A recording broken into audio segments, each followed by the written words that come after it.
15வது குழுவிலே என்னை சிறப்பு விருந்தினராக கலந்து கொள்ள செய்த அன்பு சகோதரர்களுக்கும் சகோதரிகளுக்கும் என் நெஞ்சார்ந்த வணக்கம். சாக்ரட்டிஸ் ஒன்றை சொல்லுவான், நான் சிறு வயதிலே நான் நிரம்ப தெரிந்தவன், இடைக்காலத்திலே உனக்கு எண்ணம் தோன்றியது எனக்கு ஏதோ கொஞ்சம் தெரியும் என்று. மூப்பு எய்திய பிறகு எனக்கு ஒன்றும் தெரியாது என்று கருதினான். அதுதான் அவை பாட்டி சொன்னாள்,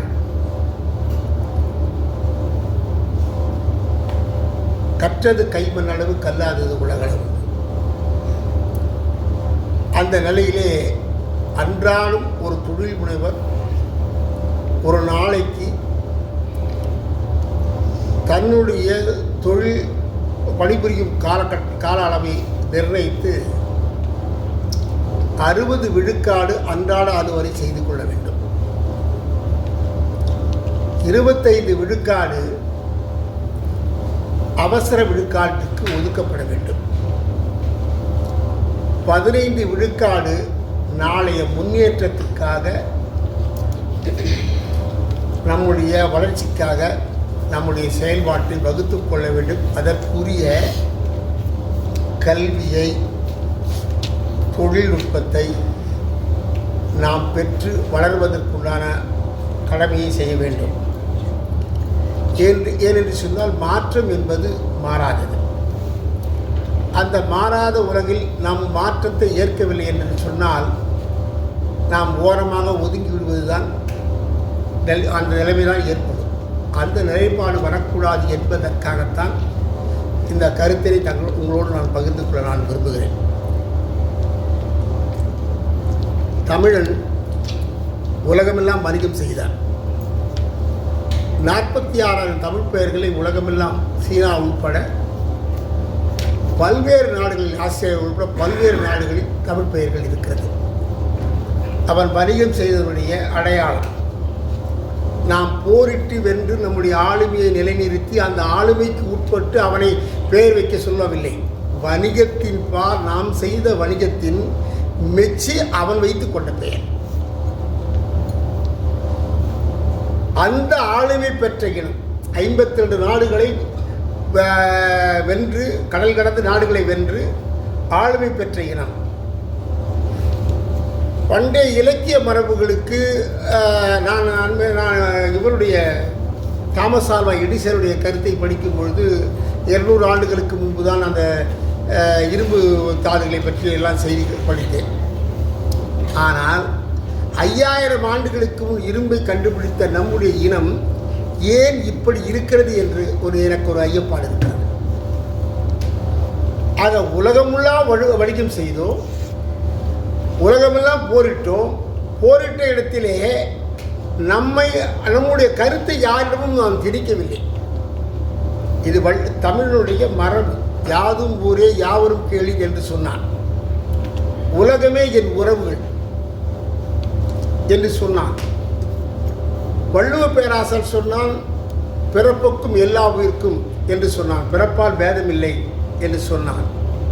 அவை பாட்டி சொன்னால், சாதி 2 ஒழிய வேறில்லை, சாற்றுங்கால் நீதி வழுவா நெறிமுறையிலே இட்டார் பெரியோர் இடாதார் ஈழத்தோன்.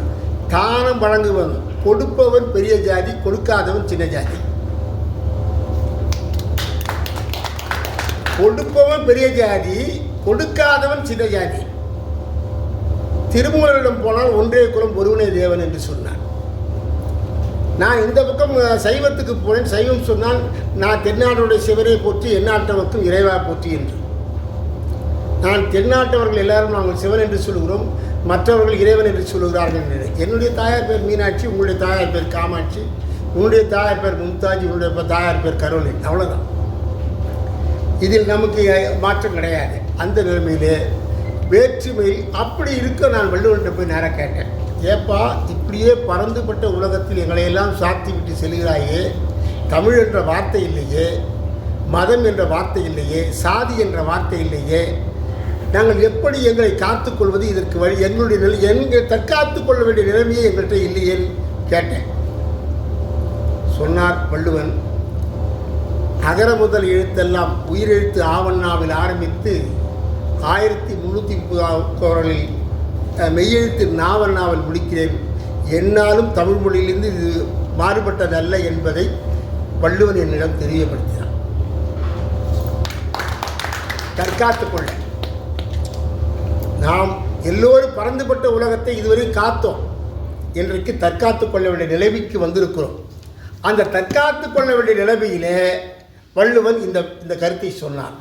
ஆக தற்காத்து கொள்ள வேண்டிய நிலைப்பாட்டுக்கு தமிழர்கள் மீண்டும் வணிகத்தில் மேம்பட வேண்டும் என்பதுதான் அண்ணன் ராஜ்குமார் இந்த தலைவருடைய நிர்வாகத்தை ஏற்படுத்தி ஒரு அத்தனுடைய கருத்தியலும் என்பதை நான் தெளிவுபடுத்த விரும்புகிறேன். ஆகவே நம்மை நாம் காத்து கொள்ள வேண்டும். வள்ளுவனே இல்வாழ்க்கையில் ஒன்று சொல்வார்கள், தெய்வம் தென்புலத்தார் பிதிரர் ஒக்கல் தான் என்றாய்ந்து ஐம்புலத்தார் ஓம்பல் தரை என்று. தெய்வத்தை பேண வேண்டும், மறைந்த முன்னோர்களை போற்ற வேண்டும், அடுத்தாற்போல் வந்த விருந்தினர்களை உபசரிக்க வேண்டும், அதற்கில்லாமல் உறவுகளை பேண வேண்டும் என்றெல்லாம் சொல்லிவிட்டு இல்வாழ்க்கையில் வாழ்பவர்கள் அத்தனை பேரை நான் பேணிவிட்டேன், எனக்கு நான் ஒன்றுமில்லாமல் இருக்கிறேன் என்று சொல்லக்கூடாது என்பதற்காக தான் என்றாய்ந்து ஐம்புலத்தார் ஓம்பல் தலை, உன்னையும் சேர்த்து காத்துக்கொள்.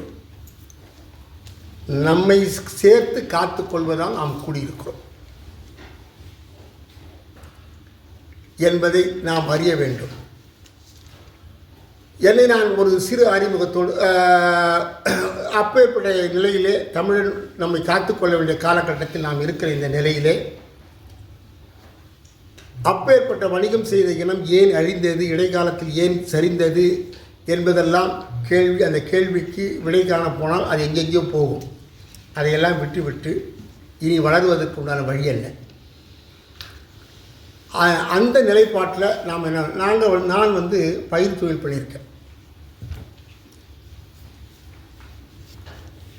நம்ம தமிழ்நாட்டில் மட்டும்தான் இந்த ஸ்டாண்டர்ட் ஏக்கர் வந்தது 15 ஏக்கர். அதாவது மற்ற பிற மாநிலங்களில் அந்த ஸ்டாண்டர்ட் ஏக்கருக்கெலாம் அவ்வளோ பெரிய முக்கியத்துவம் கொடுக்கல. தமிழ்நாட்டில் மட்டும்தான் ஸ்டாண்டர்ட் ஏக்கர் வந்தது. அண்ணா 68 போயிட்டு வரும்போது அங்கே 900 ஏக்கர் கொண்ட விவசாய பண்ணையை அமெரிக்காவில் பாவித்ததாக அண்ணா சொல்லுவாங்க பேசும்போது. ஆனால் இங்கே நம்ம ஊரில் மண்ணுக்கு தகுந்த மாதிரி அந்த விஷயத்தை உருவாக்குற சொல்லி இந்த ஸ்டாண்டர்ட் ஏக்கர் விவகாரத்தை கேட்குறாங்க, பண்ணி கொடுக்குறாங்க, அது பிரித்து கொடுக்குறாங்க. இப்போ என்னுடைய குடும்பத்தில் எனக்கு 8 ஏக்கர் 33 சென்ட் வந்தது விவசாயம் தான். என்னுடைய தொழிலை பெருக்கிறதுக்கு ஒரு 2 ஏக்கர் 38 சென்ட் நான் ரியல் எஸ்டேட்டில் போய் போட்டேன். அந்த விஷயத்து காசை சில நேரத்தில் ரியல் எஸ்டேட்டில் போடுற இடத்துல காசு சரியான நேரத்தில் திரும்பி வருது, இல்லை சரியான நேரத்தில் அங்கேயாவது முடங்கி போகுது. அந்த சூழ்நிலை கருதி அந்த மாதிரி நிலைமைக்கு 8 வருஷம் அது முடங்கி போச்சு. முடங்கி போன பிறகு மாற்றத்தை ஏற்படுத்துகிற நிலைமைக்கு நான் வந்தேன். ஏன்னா இன்றைக்கு விவசாயிகள் ஏன் அழிந்து போகிறார்கள் என்பதற்காக நான் என்னுடைய யூடியூப்பில் டிஆர்ஆர் செங்கல்டூன்னு சொல்லிட்டு கிராம பொருளாதாரத்தை எப்படி மேம்படுத்துவது என்பதற்காக விவசாயிகளுடைய மேம்பாட்டுக்காகவும் நிலத்தடி நீர் நில அமைப்பு, தமிழ்நாட்டினுடைய நில அமைப்பு 73 விழுக்காடு பாறை பூமி, 27 விழுக்காடு மணற்பாங்கான பூமி, மழை அளவு ஒவ்வொரு மாவட்டத்திலும் எவ்வளவு இருக்கிறது, பாறை பூமியில் எப்படி அதை நீர் சேமிக்கிறது என்ற ஐயப்பாடு எல்லா விஷயத்தையும் அதில் பதிவு பண்ணியிருக்கேன். அவசியம் தயவுசெய்து 1 மணி நேரம் 20 நிமிஷம் 3 எபிசோடு இருக்கும். முதல் பகுதியிலேருந்து கேளுங்க, 3 பகுதியாக கேளுங்க. அது உலக நீர்வளமாக இருந்தாலும் உள்ளூர் நீர்வளமாக அத்தனையும் அதில் நான் பதிவிட்டிருக்கிறேன். அவ்வளவு செய்தி. ஆக இனிமேல் ஒரு 99 விழுக்காடு சிறு விவசாயியாக மாறிவிட்டதால் வருமானம் இல்லை. நான் வெறும் விவசாயியாக வாழ்ந்தேன்னா இன்றைக்கு உங்களோடு நிற்பதற்குண்டான வாய்ப்பில்லை. மாற்றத்தை எப்படி பண்ணுறது? இதுக்கிடையில் நான் க்ரெஷர் எனக்கு எங்கள் அப்பா கொடுத்தாங்க. மாசுக்கட்டு வாரிப்புறையும் மூடிட்டான். நான் நேராக மாசு கட்டுப்பாடு வாரிய அறிக்கை மெம்பர் செக்ரட்டரியே போய் ரங்கசாமி போய் பார்த்தேன். ஐயா, இட்லி தோசை சாப்பிட்றோம் அத்தனை பேர் வயிற்றுலேயும் கருங்கல் மாவு இருக்குது. இட்லி தோசை சாப்பிட்றோம் அத்தனை பேர் வயிற்றுலேயும் கருங்கல் மாவு இருக்குது. ஏன்னா குழம்பு தேய்ச்சி போதுங்க. அப்படி இருக்கும்போது எனக்கு நோட்டீஸ் கொடுத்ததுக்கு அர்த்தம் எனக்கு தெரியல, என்ன விஷயம், எத்தனை பேர் இவ்வளோ பேர் வந்து ஹாஸ்பிட்டலில் ஆகியிருக்கான், இவ்வளோ பேர் மருத்துவமனையில் சேர்க்கப்பட்டிருக்கு, ஏதாவது விஷயம் இருக்காது. அதுக்கப்புறம் பதில் சொல்ல முடியாமல் நீதிமன்றத்து மூலமாக வெளியே வந்துட்டேன். அதுக்கப்புறம் வந்தும் சர்க்கார் ஒரு முடிவெடுத்த காலத்தில் இந்த புறநகர் பகுதியில் இருக்க எல்லா கட்சியும் எடுக்க வேண்டிய சூழ்நிலைக்கு தள்ளப்பட்டது. அதுக்கப்புறம் போச்சு. இது ஒரு விஷயம். அந்த நேரத்தில் எனக்கு ஒரு நிதி நெருக்கடி. அடுத்து நாளுக்கு நாள் மாற்றங்கள். ஒரு காலகட்டத்தில் சினிமா கொட்டைக்கு பொட்டி வருவதுக்காக வெளியில் ஒரு நூற்றுக்கணக்கான ஜனங்கள் காத்திருப்பாங்க சில பெட்டிகள் வருவதுக்காக. அந்த காலகட்டம் போய் இன்றைக்கி சினிமா கொட்டைகளையே இப்போ போய் சென்டரில் யாருமே படம் பார்க்குறதில்ல. ஒன்று, எல்லாருமே இப்போ படம் பார்க்குறதா இருந்தால் இப்போ 3 நாளைக்கு மேலே எந்த தியேட்டரிலும் ஓடுறதில்லை. மால் கூட வந்தது. மால் கூட இன்றைக்கி கட்டுப்படி ஆகிற நிலைமையில் இருக்குது. 3 நாளைக்கு மேலே படம் ஓடல. அந்த மாதிரி சூழலுக்கு இன்றைக்கி தள்ளப்பட்டிருக்கு. அது காரணம், அன்றைக்கு வந்து ரீல் வந்தது, பெட்டி வந்தது. இன்றைக்கி தொழில்நுட்பம் மாறிப்போச்சு. இன்றைக்கி ஒரு சேட்டலைட்லேருந்து நேரடியாக டெலிவரி கொடுக்குற அளவுக்கு, பணம் கட்டினா டெலிவரி கொடுக்குற அளவுக்கு வந்திருக்கு. அந்த மாதிரி சுச்சுவேஷன் நாளுக்கு நாள் மாற்றங்கள் நிகழ்ந்து கொண்டே இருக்கிறது. அந்த மாற்றங்களை நாம் ஏற்று பயணித்தால்தான் நாம் பயணப்பட முடியும். எவ்வது உறைவது உலகம், அவ்வது உறைவது அறிவு.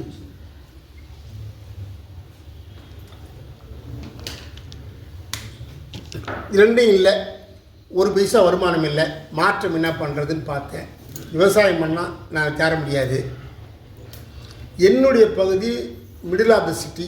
இந்த பக்கம் மாதாவரம், இந்த பக்கம் தாம்பரம் நடுக்கையில் இருக்கிறதுனால அந்த 5 ஏக்கரில் என்ன பண்ணான்னு சொல்லி வேர் ஹவுஸ் கட்டினது எங்கள் ஊரில் ஒரு 20 வருஷத்துக்கு முன்னாடி நான் தான் கட்டினேன். 20 வருஷத்துக்கு முன்னாடி கட்டுறதுக்கு எங்களில் காசு கிடையாது. நான் ஏன்னா இந்த ரியல் எஸ்டேட் போட துட்டு வரல. அதையும் மீறி தன்னம்பிக்கையோடு அந்த விஷயத்தை செய்தேன். வள்ளுவன் சொல்லுவான், எப்பவுமே வந்து ஊழ்வினையில் ஆகூழ் போகுன்னு சொல்லுவான். தள்ளு காற்றுல சைக்கிள் மெதிக்கிறவங்களுக்கு கருத்து தெரியும், எதிர்காற்றுல சைக்கிள் மெதிக்கிறவங்களுக்கும் கருத்து தெரியும். அது மாதிரி வாழ்க்கையில் சில நேரத்தில் சில அனுகூலமான காலங்கள், சந்தையினுடைய அனுகூலமான காலத்தில் நாம் பயணிக்கிற போது நமக்கு கிடைக்கிற வணிகம் என்பது வேறு. அனுகூலமற்ற காரணத்தில் எதிர்காத்திருக்குமோ அந்த காலகட்டத்தில் நம்மளுடைய பயணத்தில் வருமானம் குறைவது என்பதும் இருக்கும். இதுக்கு காரணம் வந்து ஐயோ நம்ம வரலையேன்ற நிலைமையை எந்த இடத்தையும் சோர்வு இருக்கக்கூடாது. அதுதான் வள்ளுவர் சொல்கிறான், ஆகூழ் போகும்போது மடி என்ற ஒரு வார்த்தையை சேர்க்கலாம். சோம்பல் எப்பொழுதும் இருக்கக்கூடாது. சோம்பி இருந்தனா போயிடும். ஏன்னா இப்போ கொரோனா வந்தது, அது என் வீட்டுக்கு மட்டும் வந்ததா, ஊருக்கே வந்தது. அப்போ இதை நினச்சி நம்ம எதையும் சோம்பியே பண்ணக்கூடாது. தோல்வி என்பது தோல்வி அல்ல, அது ஒரு அனுபவம். அந்த அனுபவத்தை அடுத்த கட்ட வளர்ச்சிக்கு நாம் எப்படி பயன்படுத்துவது என்பது தான் மேலை நாட்டு சிந்தனை. நாம் அந்த தோல்வியை தோல்வியாக கருதி வாழாக இருப்பதால் தான் நம்முடைய வெற்றியை இலக்கை நாம் எட்ட இயலவில்லை. இன்றைக்கு நாம் இந்த பொருள் பண்ணுறோம், இதை விட சரியான பொருள் பண்ணணும். அது இல்லாமல் இன்னொரு விஷயம், உலகத்திலேயே சிறந்த மருத்துவம் எங்கே இருக்கிறது என்று சொன்னால் சித்த மருத்துவத்தில். ஆனால் அந்த சித்த மருத்துவம் நம் தமிழ் மருத்துவத்தில் நம்முடைய மார்க்கெட்டிங் கிடையாது. என்னுடைய அக்கா மகள் வந்து பாட்னியில் 25 பிஹெச்டி பண்ணுறதுக்கு உண்டான மாணவர்களை பயிற்றுவித்திருக்காங்க. அவங்க அமெரிக்கா போயிருந்தாங்க. சரிபாதி அமெரிக்காவை சுற்றி பார்த்தபோது அவங்க பனிப்பாறையில் வந்து அங்கே நிறைய செடிகளே முளைக்கல. இங்கே நிறைய மூலிகை தாவரம் இருக்குது. அந்த மூலிகை தாவரத்தை முறையாக பயன்படுத்தி சந்தைப்படுத்த நமக்கு ஆளுமை இல்லை. இந்த நிலைமையை நாம் முன்னெடுத்துட்டு சொல்லணும்.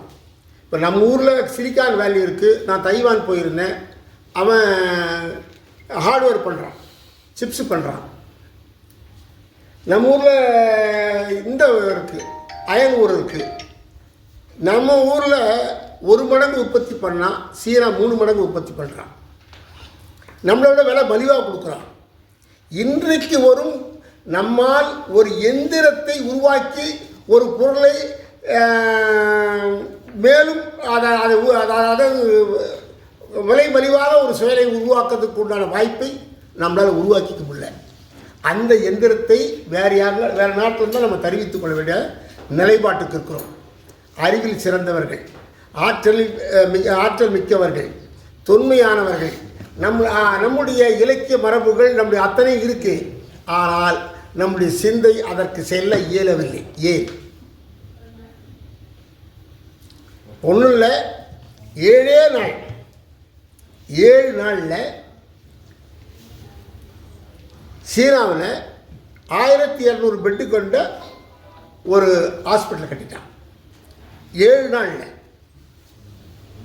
இப்போது அண்மையில் 28 மணி நேரத்தில் 10 மாடி கட்டடம் கட்டியிருக்கான். நம்முடைய கால அளவை குறைத்து மலிவாக கொடுத்து சந்தை அதில் அதாவது தரத்தையும் கொடுத்து உறுதிப்படுத்தும் போது அவன் மேம்படுகிறான். நாம் அதற்குண்டான கடமைகளை நாம் செய்வதற்குண்டான நிலைப்பாட்டை கொள்ளவில்லை.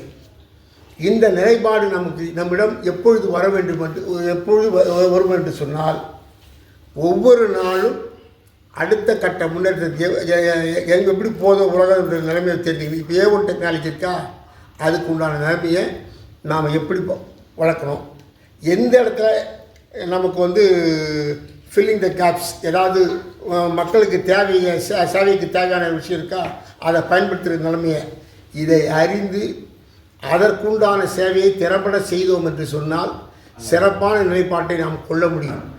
இல்லை என்று சொன்னால் அந்த சிறப்பான நிலைப்பாடை கொள்வதற்கு இன்னும் காலதாமதமாகலாம். இன்னைக்கு பல்வேறு நிலைப்பாடுகள் இருக்குது, 1-2 இல்லை, பல விஷயங்கள் இருக்குது. சீனா ஒரு காலகட்டத்தில் 15 கோடி பேர் தப்பிச்சு போய் ஒருவேளை உணவு கிடைக்குமா, வேற்று நாட்டில் அகதியாக வாழ நினைச்சான் 1970. 1970 சீனாவில் ஒருவேளை உணவு கிடைக்கிறதுக்காக 15 கோடி பேர் தப்பிச்சு போய் ஒருவேளை உணவுக்காக காத்து கிடந்தான். ஆனால் அப்பேற்பட்டவன் இன்னைக்கு உலக அரங்கில் காசையும் கொடுத்து தன்னுடைய பொருளை உற்பத்தியும் செய்து அவன் வணிகம் பண்ணுறேன். இன்றைக்கு அப்பேற்பட்ட பல்வேறு விஷயத்தில் மேம்பட்டுருக்கான். அதுக்கு காரணம் 1900 அதாவது அவங்களுடைய பாலிசியில் தொழிலாளர் நல சட்டத்தை ஒரு மாற்றங்கள் பண்ணாங்க. என்ன பண்ணாங்க அப்படின்னா, இந்த மாதிரி நிலைமை நாம் இருவர் நமக்கு ஒருவர் முதல்ல உருவாக்குறாங்க, மக்கள் தொகை கட்டுப்படுத்துறது. 2வது விஷயம், தொழிலாளர் சந்தை விஷயத்தில் கட்டுப்படுத்துகிறாங்க. என்ன கட்டுப்படுத்துகிறாங்கன்னா, தொழிலாளர் சட்டம் வெளிநாட்டு முதலீட்டாளர்களுக்கு பயன்படாது அப்படின்னு சொன்னாங்க.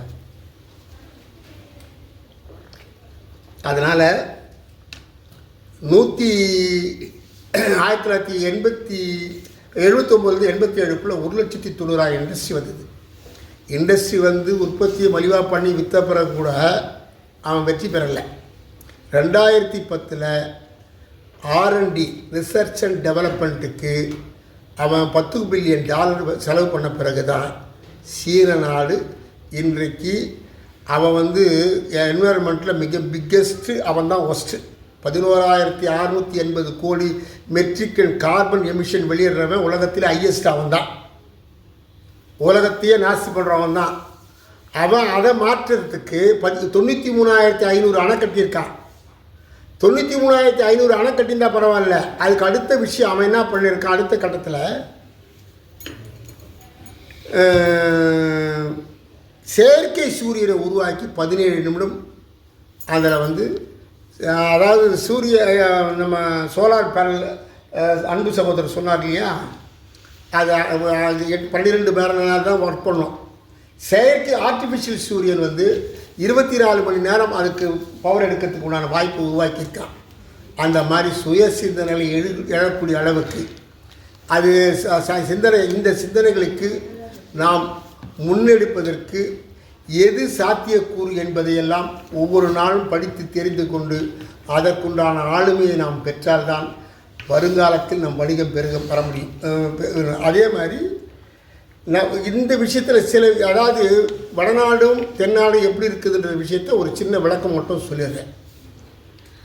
நண்பர் கூட சில விஷயத்த சொன்னாங்க. தமிழ்நாட்டில் ஜிஎஸ்டி கட்டுற மாதிரி குஜராத்தில் ஜிஎஸ்டி கட்ட மாட்டோம். உண்மையா? இங்கே நான் 2000 பிஎன்பி கீழே போய் லோன் வாங்குகிறேன். ஸ்டேட் பேங்க்கை க்ளோஸ் பண்ணிட்டு லோன் வாங்குகிறேன். ஸ்டேட் பேங்க் க்ளோசிங் செக்கை எங்கிட்ட கொடுக்குறாரு. சார் பேங்க் செக்கை எங்கிட்ட கொடுக்குறீங்க, உங்கள் ஸ்டாஃப் யாருன்னா அனுப்புங்க சார். செக்ரட்டரி செக்ரட்டரி வடநாட்டில் ஒரு டாக்குமெண்ட்டுக்கு 4 வங்கியில் கடன் வாங்குறான். நம்ம ஆளுங்களை அந்த தப்பு பண்ண மாட்டாங்க. நீ செக்ரட்டரின்னு சொல்லிட்டு இன்னொரு பேங்க்கு க்ளோசிங் செக்கை நான் வாங்கி போய் கொடுத்துட்டு க்ளோஸ் பண்ணிட்டு வந்தேன். இதுக்கு காரணம் நான் இல்லை, இந்த மண்ணினுடைய தன்மை.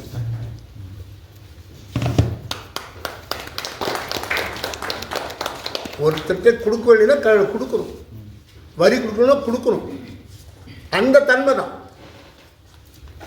அப்பேற்பட்ட நிலைமைக்கு கொடுத்தாங்க.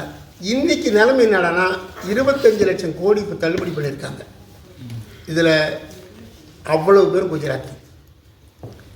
நாம் ஒரு விஷயம், நம்மகிட்ட பணம் இல்லை, மூலதனம் இல்லை அப்படின்னு நம்ம வருத்தப்படுறோம்.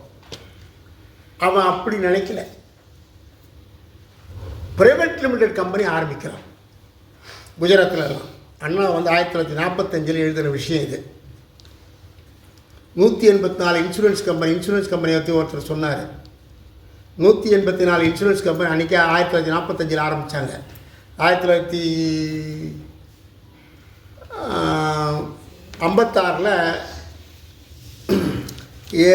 256 இன்சூரன்ஸ் கம்பெனியை நேரு க்ளோஸ் பண்ணிட்டார். எல்லாம் சேவை என்ற பெயரால் தேவையை பூர்த்தி செய்வதற்காக செய்கிறாங்கன்றதுக்காக க்ளோஸ் பண்ணி எல்லாத்தையும் பொது நிறுவனம். அதுதான் எல்ஐசி. அப்போ அண்ணா சொல்லும்போது மெட்ராஸ் ராஜதானியில் 37 கம்பெனி, அது 5 கோடி தான் மொத்த முதலீடு. 134 கம்பெனி அங்கே மொத்த முதலீடே ஒரு கம்பெனிக்கு 36 கோடின்னு. அவங்க வடநாட்டு வங்கி ஆரம்பித்து அதுக்கு உண்டான முதலீடு அவங்க கொடுத்து காத்துப்படுறாங்க. அங்கே இப்போ ஒன்றும் இல்லை, ஒரே ஒரு வித்தியாசம் சொல்கிறேன். இன்றைய நிலையில் எப்படி இருக்குதுன்ற விஷயத்தை ஒரு வித்தியாசம் சொல்கிறேன். நான் இன்டெல் நிறுவனத்தை பற்றி படித்தேன். இன்டெல் நிறுவனம் 1971 ஒரு சிப்பு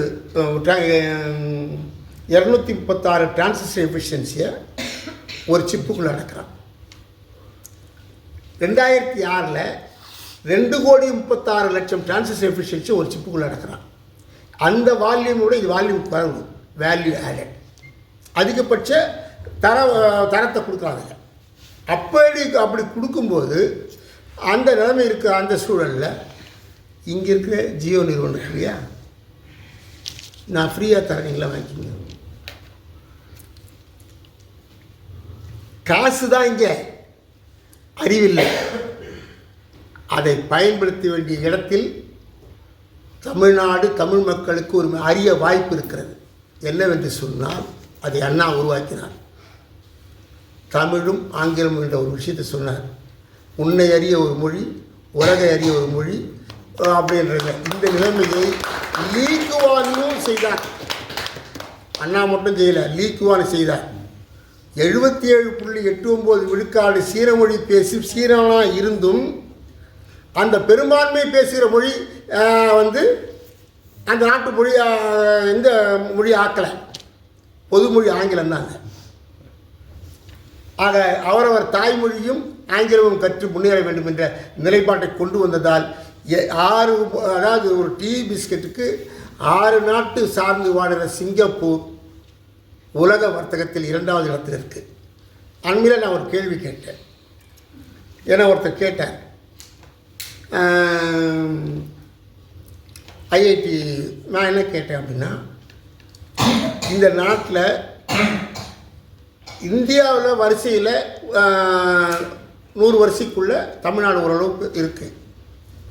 உலக தர வரிசைக்குள்ளே ஐஐடி ஐஏஎம்லாம் இருக்கு இல்லையா, அந்த தரவரிசைக்குள்ளே 100 வரிசைக்குள்ளே நாம் எங்கே இருக்கோன்னு சொல்லி கேட்டேன். முடிச்சுவேன். 100 வருஷத்துக்குள்ளே எங்கே இருக்குன்னு கேட்டபோது அந்த உலக தரவரிசைக்குள்ள 149 கலப்பு இருந்தது. அப்போது நமக்கு ஆய்வு சிந்தனை இல்லை. ஹார்வர்ட் யூனிவர்சிட்டியில் ஒரு ஏரியா பார்க்கிங் கொடுத்துருக்காங்க, நோபல் பரிசு பெற்றவர்களுக்கு பார்க்கிங். அப்போ அந்த யூனிவர்சிட்டியில் படிக்கிறவங்க நோபல் பரிசு பெற்றவன்னா இங்கே படிக்கிறவங்க யார்? அந்த சிலபஸை எப்படி நம்ம வலுப்படுத்துகிறோம்? எதற்காக தான் அடுத்த தலைமுறையை நாம் எப்படி வழிநடத்த வேண்டும் என்ற சிந்தனை உங்களுக்கு வர வேண்டும் என்பதற்காக சொல்கிறேன். சிங்கப்பூரில் 3வது வருடமாக 8வது இடத்துல இருக்குது சிங்கப்பூர் உலகத்தர வரிசையில். அந்த நிலைமை வந்தால் கிரியேட்டிவ் திங்கிங், இன்னோவேட்டிவ் திங்கிங், அதாவது புத்தாக்க சிந்தனை, அதை நம்ம அதை அடுத்த கட்டத்தில் மேம்படுத்துகிற ஒரு மேம்பாடு சின்ன விஷயமாக கூட இருக்கும். அதை கூட நாம் மேம்படுத்துவதற்குண்டான வழிமுறையை அவரவர் தொழிலில் ஒரு பக்கம் துரித நேரம், நான் 10 அதிகபட்ச சீக்கிரமாக கொடுக்குறேன் விநியோகம் 1, மலிவான விலை 2, 3வது நாம் அவரை விட தரமாக தரேன் 3, 4வது இதிலும் சேர்ந்த மருந்து இல்லைன்ற நிலைமையில் சந்தைப்படுத்துதல் 4. இந்த செய்தியை சிறப்பாக செய்தால் நிறைவாக வாழலாம். நன்றி, வணக்கம்.